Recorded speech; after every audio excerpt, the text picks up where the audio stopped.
Hello everyone, welcome back to Study Avenue classes. नमस्कार, जय हिंद। कैसे हैं आप सभी? आशा करता हूँ आप सभी लोग अच्छे होंगे। दोस्तों, ये जो यूपी पीएससी आरओ का 2024 आज पेपर हुआ है 11 फरवरी को, उसका एनालिसिस उत्तर कुंजी में हिंदी पेपर का सेकंड शिफ्ट में जो हुआ है उसको लेकर आया हूँ। जो सबसे सटीक आंसर की सभी कोचिंग संस्थानों का आपने देख लिया होगा, एक बार हमारा भी मिलान करें उससे और इसको एनालिसिस में शामिल करें अपने, और देखें कि आपका कितना सही हुआ। तो दोस्तों, ज़्यादा देर न करते हुए चलते हैं अपने क्लास की तरफ और अपने एनालिसिस को देखते हैं कि हमारे हिंदी में कितने क्वेश्चन 60 में से सही हो रहे हैं। आइए चलते हैं अपनी क्लास पे। जो पहला क्वेश्चन था उसमें जंगम शब्द का सटीक विलोम पूछा था। जंगम शब्द का सटीक विलोम क्या है? तो जंगम का अस्थावर जो है वो सटीक विलोम हो जाएगा। दूसरा है कि समास शब्द का विलोम है। समास शब्द का विलोम अगर देखें, बी ऑप्शन इसका सही होगा। और तीसरा क्वेश्चन है कि निम्नलिखित में से विलोम शब्दों का अशुद्ध युग्म है। तो अशुद्ध युग्म, विलोम शब्दों का अशुद्ध युग्म पूछा है। तो अधः ऊपरी, अघि अनग, अधिकतम अत्यल्प, ईसत अलम। दोस्तों, ये क्वेश्चन डाउट में है कि अधिकतम का अत्यल्प वैसे आयोग मान सकता है। अब देखते हैं आयोग क्या मानता है। वैसे अधिकतम का अत्यल्प ठीक है। अवसाद शब्द का विलोम है, चौथा क्वेश्चन है।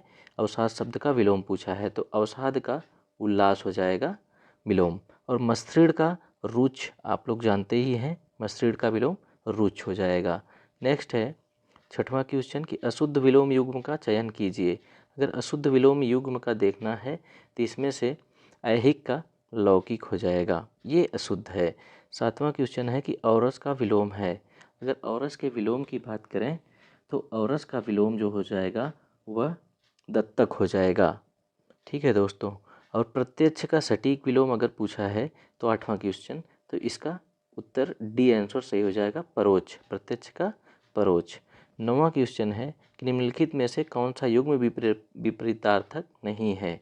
तो विपरीतार्थक कोमल का मृदुल ये विपरीत शब्द नहीं है, ये समानार्थक शब्द हो जाएगा। दोस्तों, 10वां देखते हैं कि मूक का विलोम शब्द है।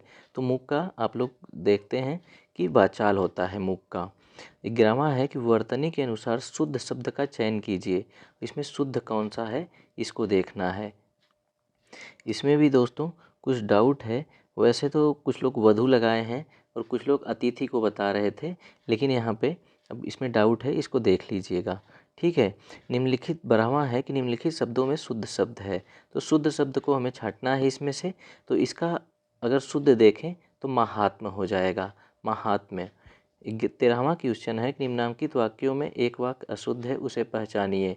तो अगर इसमें अशुद्ध वाक्य को पहचानना है तो इसमें अशुद्ध वाक्य उपरोक्त, ये जो उपरोक्त लग गया है, पंक्ति अच्छी नहीं है, ये इसका डी आंसर सही हो जाएगा। 14 क्वेश्चन है कि व्याकरण का ज्ञान रखने वाले व्यक्ति के लिए प्रयुक्त होने वाले शब्द की शुद्ध वर्तनी है। तो व्याकरण के ज्ञान रखने वाले व्यक्ति को व्याकरण कहा जाता है। ठीक है। नेक्स्ट पे चलते हैं। 15वां क्वेश्चन अपना है कि निम्नलिखित शब्दों में शुद्ध वर्तनी वाला शब्द है। शुद्ध वर्तनी वाला शब्द को अगर अछोहिड़ी, अछौहिड़ी, तो ये अछौहिड़ी हो जाएगा इसका। ठीक है, बी ऑप्शन सही है।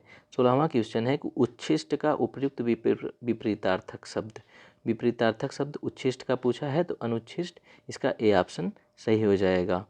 ठीक है। 17वां क्वेश्चन है कि निम्नलिखित में से शुद्ध वर्तनी वाला शब्द, यहाँ भी वर्तनी पूछा है तो अनुगृहित होता है, इसका सी ऑप्शन सही हो जाएगा।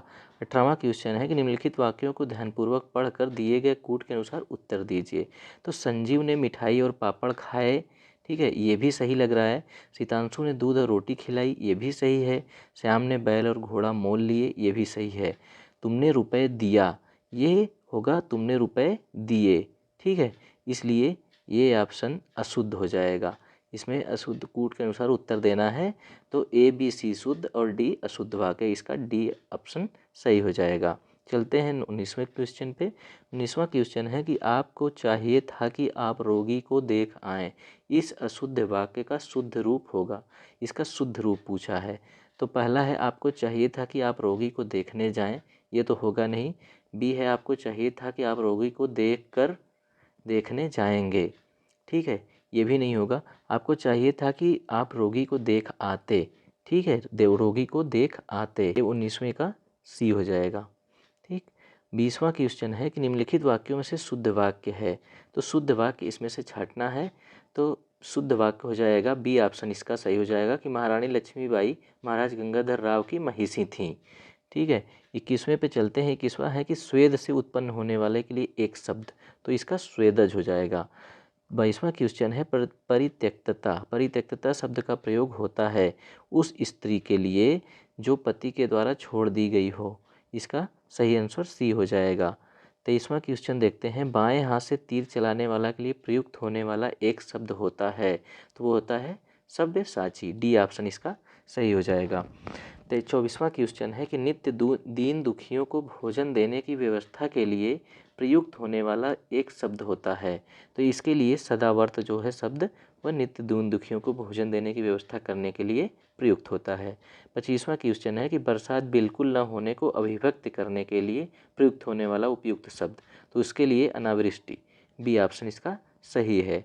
26वां क्वेश्चन है कि युद्ध लड़ने की उत्सुकता के भाव को अभिव्यक्त करने के लिए प्रयुक्त होने वाला एक शब्द, तो उसके लिए युयुत्सा, जो युद्ध के लिए उत्सुक हो। चलते हैं 27वें क्वेश्चन की तरफ। 27वां क्वेश्चन है जिसे कभी बुढ़ापा ना आए उसको अजर कहा जाता है। सी ऑप्शन इसका सही है। 28वां क्वेश्चन है कि जो किसी कार्य के संपादन में मनोयोग पूर्वक लगा हुआ हो उसके लिए एक शब्द पूछा है, तो उसके लिए दत्त चित्त हो जाएगा। ए ऑप्शन इसका सही हो जाएगा। 29वां क्वेश्चन है कि अप्रत्याशित शब्द के लिए कौन सा वाक्य, अप्रत्याशित मतलब जिसकी आशा न की गई हो, बी ऑप्शन इसका सही हो जाएगा। 30वां क्वेश्चन है कि जो युद्ध में स्थिर रहता है के लिए प्रयुक्त होने वाला एक शब्द, युधिष्ठिर। ये आप लोग को अच्छी तरह से आ रहा होगा। 31वां क्वेश्चन है कि हरितकी का तद्भव शब्द है, तो हरितकी का तद्भव शब्द जो होता है वो हरण होता है, इसको याद रखिएगा। 32वां क्वेश्चन है कि निम्नलिखित में से कौन सा तत्सम तद्भव युग्म रूढ़िपूर्ण मतलब गलत है, तो इसका डी ऑप्शन फुल्ल और फुड़िया, इसका डी ऑप्शन सही हो जाएगा। 33वां क्वेश्चन है कि भीतर शब्द का तत्सम है, भीतर शब्द का तत्सम अंतरंग होता है। 34वां क्वेश्चन है कि क्वाथ शब्द का तद्भव है, क्वाथ मतलब काढ़ा होता है, इसका सी ऑप्शन सही हो जाएगा। चलते हैं 35वें क्वेश्चन की तरफ। 35वां क्वेश्चन है कि मच्छिका, मच्छिका किसको कहते हैं, मक्खी को कहते हैं। ठीक है, इसका तत्सम शब्द है। निम्नलिखित 36वां क्वेश्चन है कि निम्नलिखित दोनों कथनों पर ध्यानपूर्वक विचार करते हुए सही कूट को पहचानिए। इसमें से सही कूट छांटना है। तो संस्कृत और प्राकृतिक से विकृत होकर हिंदी में आने वाले शब्द तद्भव कहलाते हैं, ये भी सही है। और तद्भव शब्द संस्कृत से उत्पन्न है, इसके लिए ए और बी दोनों सही हो जाएंगे। तद्भव शब्द संस्कृत से ही उत्पन्न होते हैं, इसलिए डी ऑप्शन इसका सही हो जाएगा। ठीक है, इसको देख लीजिए। चलते हैं 37वें क्वेश्चन की तरफ। नारियल शब्द का तत्सम, नारियल शब्द का तत्सम जो होता है वो नारिकेल होता है, सी ऑप्शन इसका सही हो जाएगा। 38वां क्वेश्चन है कि नीचे दिए गए विकल्पों में तत्सम शब्द चुनिए। इसका तत्सम शब्द जो होगा वह सकल होगा, सकल माँ ही तुम ही जग जानी, इसको आपने पढ़ा होगा, तो ये सकल जो है संस्कृत शब्द हो जाएगा तत्सम शब्द। चलते हैं 39वें क्वेश्चन की तरफ। 39वां क्वेश्चन है कि तद्भव शब्दों को तत्सम शब्दों के साथ सुमेलित करना है, तो पत्थर का प्रत्सर हो जाएगा, भौजाई का भातृछाया, सुहाग का सधवा और धुआं का धूम, तो इसलिए इसका डी ऑप्शन सही हो जाएगा। चलते हैं 40वें क्वेश्चन पे। निम्नलिखित में से तत्सम तद्भव का कौन सा युग्म रूढ़िपूर्ण है मतलब गलत है, तो इसका जो है बी ऑप्शन कपाट, कपड़ा। एक करपाट होता है, करपाट का कपड़ा होता है, कपाट का किवाड़ होता है। ठीक है, बी ऑप्शन इसका सही हो जाएगा। विशेषण के द्वारा 41वां क्वेश्चन है, विशेषण के द्वारा जिस संज्ञा की व्याप्ति निर्धारित होती है उसे कहते हैं, उसे विशेष से कहते हैं, सी ऑप्शन इसका सही हो जाएगा। 42वां क्वेश्चन है कि दृश्य मनोरम था, इस वाक्य में प्रयुक्त विशेषण है। वैसे तो मनोरम दृश्य की बात करें तो यह भाववाचक, ये भाव एक प्रकट हो रहा है, इसलिए भाववाचक विशेषण हो जाएगा। चलते हैं 43वें क्वेश्चन की तरफ। 43वां क्वेश्चन है कि विशेषण के संदर्भ में निम्नलिखित में से अशुद्ध कथन है, अशुद्ध कथन पूछा है, तो इसका जो है डी ऑप्शन सही हो जाएगा कि यह संज्ञा के लिंगानुसार सदैव परिवर्तित होता है। डी ऑप्शन इसका अशुद्ध कथन है। ठीक है, चलते हैं 44वें क्वेश्चन की तरफ। 44वें क्वेश्चन सूची फर्स्ट को सूची सेकंड से सुमेलित करना है और सही मिलाना है। तो ऐतिहासिक जो होती है वो घटना है, विदुषी महिलाएं हैं और महती पुस्तक है। ये रोचक जो है वो रोचक पुस्तक है और महती कथा है। ठीक है, इसको देखिए बी ऑप्शन इसका सही हो जाएगा। 44वें का बी ऑप्शन। और 45 क्वेश्चन 45 नंबर है, खूबसूरत और काला ईरानी घोड़ा मैदान में दौड़ रहा है, तो इसमें कितने विशेषण और कितने विशेष से पूछा है, तो 3 विशेषण और 1 विशेष से। ए ऑप्शन इसका सही हो जाएगा। चलते हैं 46वें क्वेश्चन की तरफ। विशेषण की विशेषता बताने वाले शब्द कहलाते हैं वह प्रविशेषण कहे जाते हैं। ठीक है। और 47वां क्वेश्चन है कि निम्नलिखित में से आवृत्तिवाचक विशेषण नहीं है, तो यह सब कुछ जो है वो आवृत्तिवाचक विशेषण नहीं है, बाकी सब दूना तिगुना चौगुना ये सब आवृत्तिवाचक विशेषण हैं। चलते हैं 48वें क्वेश्चन पे। 48वां क्वेश्चन है कि वह खंभा गिर जाएगा, इस पंक्ति में कौन सा विशेषण है, तो इसमें निश्चयवाचक सार्वनामिक विशेषण, मतलब गिर जाएगा उस पर जोर दिया गया है और निश्चित ही गिर जाएगा इसलिए कहा गया है, इसलिए निश्चयवाचक सार्वनामिक विशेषण है। चलते हैं 49वें क्वेश्चन की तरफ कि संदेह का विशेषण होगा।